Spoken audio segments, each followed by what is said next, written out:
I believe that this nation should commit itself to achieving the goal, before this decade is out, of landing a man on the moon and returning him safely to the Earth. 5, 4, 3, 2, 1, 0. All engine running. Liftoff. We have a liftoff. 33 minutes past the hour. Liftoff on Apollo 11. A liar and a thief. Have you really thought about what it would take to fake the moon? Would you believe that they put a man on the moon? Who? Hey, these guys. NASA. Oh, There's NASA. overwhelming proof that it didn't happen. The moon? Yes. Yeah, the moon landing was fake. Who started the conspiracy theory about the moon landing being fake? I'm talking to you by telephone from the Oval Room at the White House. There's a monolith there, a very unusual structure on this little potato-shaped object. People sometimes call it mankind's greatest achievement. I don't think it's mankind's greatest achievement. So you think they did not go to the moon? No, I don't think that anymore. Oh.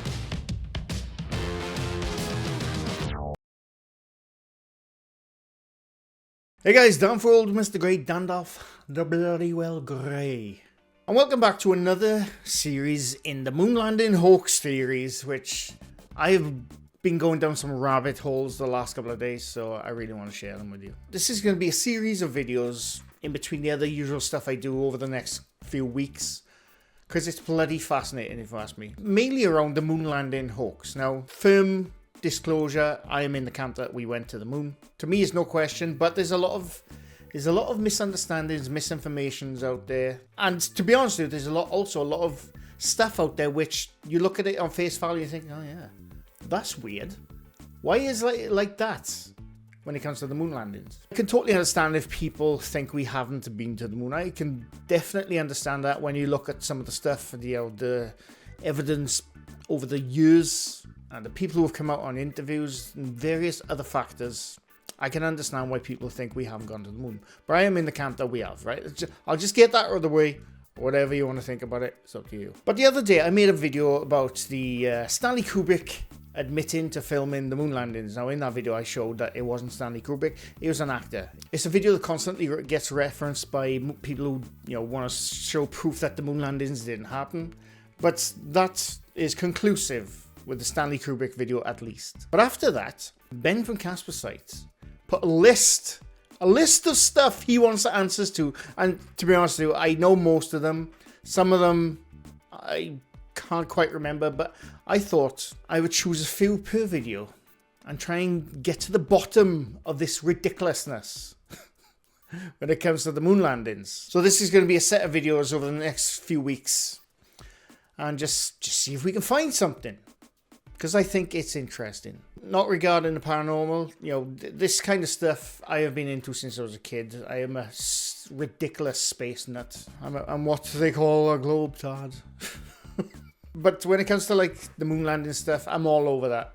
I'm all over that since I was a kid. Like I said in a previous video, I used to have these unexplained books. I was obsessed with them. I was obsessed with the X-Files. I was obsessed with Carl Sagan stuff. Space in general, Neil deGrasse Tyson. I love listening to that guy. But I thought I'd pick 3 for this video. 3 questions to answer regarding the moon landing hoax. I hope you enjoy. The ones I picked were just random. I'm pretty much going through the list. But, ones I want to go for deeper dive into. These couple of ones we're going to go over right now for this video. I just want to dip my little toe in.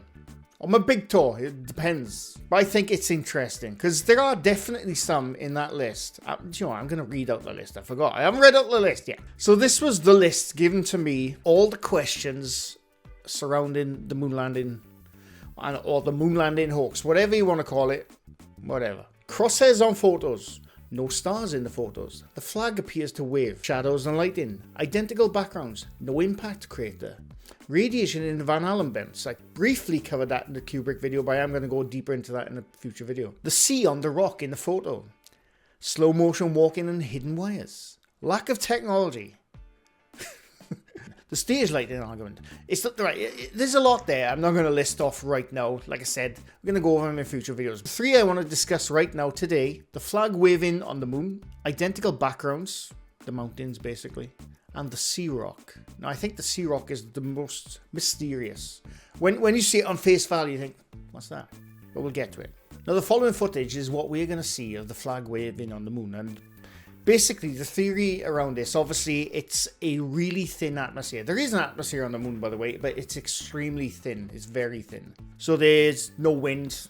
There's no atmospheric pressures to an extent. But then people are saying, well, when they went to the moon and they planted that American flag, why was it waving in the wind? There's a good explanation for that.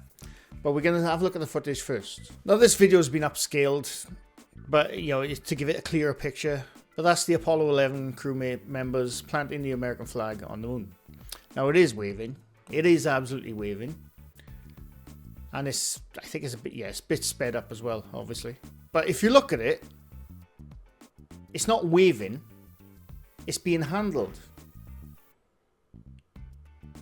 But even the bottom part, which is it's like that when he's got his hand on it, it's because he's holding it and he's vibrating, and the littlest movements is going to move it. Now, what I should have added here, but I forgot once again because I'm a forgetful person. The material that the flag is made of is a nylon material. It's a nylon material held with a 1-inch anodized aluminium tubes. I'm going off Google here.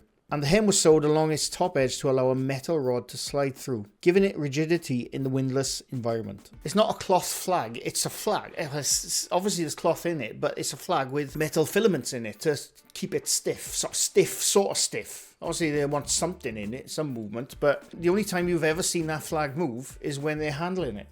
That's the only ever time. You see it in other parts and it's completely still. Because of like I said, the low atmosphere, the low gravity, when they are handling the flag, it's quite easy to move it. And that's basically that with the flag waving. I think it's clear cut to me, but you believe what you want to believe. That's fine. Now, the next one is the identical backgrounds in the photos taken on the Apollo missions. From various Apollo missions, they always took cameras up. The main ones in the Apollo missions were Hasselblad cameras and some Nikon cameras later on. The Hasselblad 500 EL was basically a modified version designed to be taken up to the moon. It had some components stripped out for weight issues.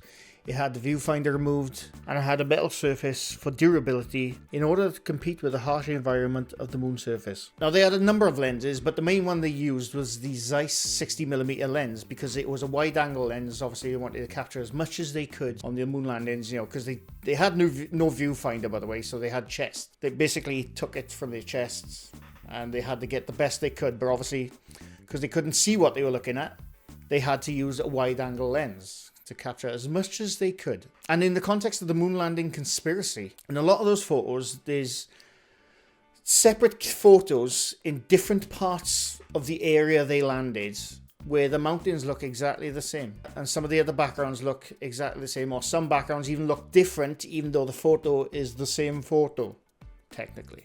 So this is one of the main photos which always gets brought up when people say that they must have doctored the photos because look at the two different photos, but the mountains are exactly the same. They are pretty much identical. And in this one you got the lander, you got those mountains there, and then this one there's no lander, but you got the mountains there which look exactly the same. There's more photos out there with wider angle of these exact pictures, and the theory is that they went to two different parts of the moon. They didn't. They were always around the landing area, taking multiple photos. People say that they must have faked those photos because the mountains are exactly the same in two different photos in two different locations. Now, on the left, obviously they took a photo a couple of 100 feet away from the lander. Those mountains, now don't forget, due to the atmosphere, or the lack of atmosphere, I should say, on the moon, you don't get the same haze as if you're on our planet. When you take a photo in distance, whether it's day or night, we have a thick atmosphere. All the light which we need to take photos has to travel through our atmosphere. You can't see it, but our atmosphere is pretty thick. But gladly, we can live on it. But on the moon, the atmosphere is extremely low. It's still there, but it's very low, so there's not that barely any distant haze when looking at a vast distance or taking a photograph. The reason those mountains look different is the photos have been taken in two different locations, but it's simply those mountains, however many miles away, they are not going to move. It's all about perspective. You can do this yourself. You can look at a set of mountains 5 miles away. You travel 2 miles on a car, forwards or backwards, whatever, those mountains probably won't change because they're that far in the distance. But in this case, obviously, we have our atmosphere. On the moon, they don't have that atmosphere to hide, you know, the distance we see with our own eyes. So it's mainly a perspective thing. They are two different locations, but the mountains are miles away, so they're not going to change. It's a similar argument with these two photos. Now, these two photos, again, people say, well, they're taking a photo of the lander in the exact same position, but the mountains are different in the background. They must have been doctored. But again, it's just a simple case that they've moved. As you can see there, that's the flag right there. And in this one, that's the flag right there. They're clearly in two different locations, but this time they've circled around. Instead of going back or forward, they've moved around and, you know, they've just taken it from a different angle. To me, that's easily explainable. To me. But those are the arguments which are always used in the moon landing hoax theory, or conspiracy, I should say. Now, the final one for this video is my favorite, to be honest, because I've seen this go around for years. The sea rock. Now, the sea rock is a photograph which always gets thrown around with moonland hoax conspiracists and other people who say, look, that has to be fake. It's a movie prop. This is the photo in question. It's a photo of a rock on the moon taken on the early Apollo missions, and it has the letter C on it. And most people know in the movie industry, when set designers, you know, they have to keep continuity, so they mark all their props and what they need in the background with numbers or letters, you know, so they know then when they have to go back to that scene or they have to redress the set, they can see, right, that rock is C, that rock is D, that rock is E, that is 1, 2, 3. It's a standard protocol they follow when dressing movie sets and designing movie sets. You know, it makes sense, let's be honest. And the argument is that that has to be a movie prop because of the letter C on it. But that photo, which always gets thrown around, is a copy of another photo.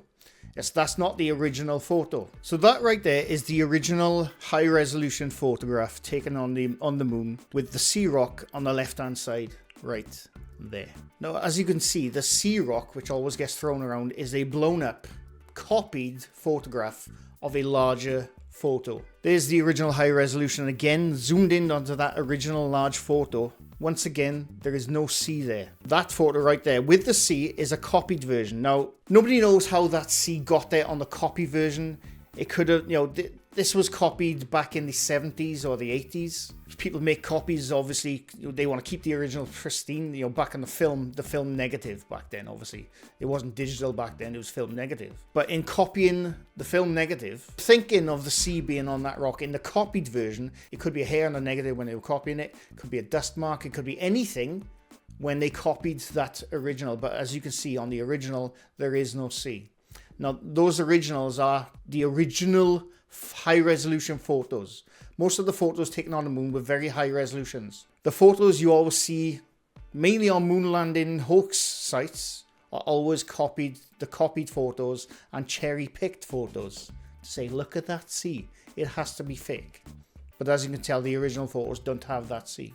But the C one was always the most fascinating for me growing up because, you know, to look at it face on, you think, oh yeah, the hell is that? Why is there C on it? But that was just 3 of the many, many things which are always questioned when it comes to the Apollo mission moon landings. And like I said, if you look at them face value, you can totally understand why people would question that stuff. And there's other stuff out there which you have to look really deep into. Why is that? Why can't we go through the Van Allen belt? I've gone for that. Why do they look like they're hanging on wires? Why does it look like it's got key lighting and filler lighting when it should be total darkness in the shadows? Why are the shadows different on parts of the moon compared to other parts of the moon? It's all valid questions, but when you actually look into it, it's easily explainable by just using basic physics, basic knowledge of what we know today. So that was a brief rundown of 3 of the many questions regarding the moon landing hoax conspiracy. And I hope now, for those 3 at least, we can just move on from them and they are easily explained to me, I think so anyway. If to you it's still questionable, that's fine. That's fine, you know. But yeah, that was part 2 of the series of videos I'm going to be doing on the moon landing hoax conspiracy theory, or hypothesis. It's not a hypothesis, it's a conspiracy, innit? Let's be honest. And in the next video, we'll be covering other stuff. regarding the moon landings. Anyway, I hope you enjoyed. Leave a like if you like this video. Leave a sub if you're new to my channel. I do this quite often. Thanks for watching. Always look up to the sky. Question everything. Anyway, thanks for watching, and bye for now.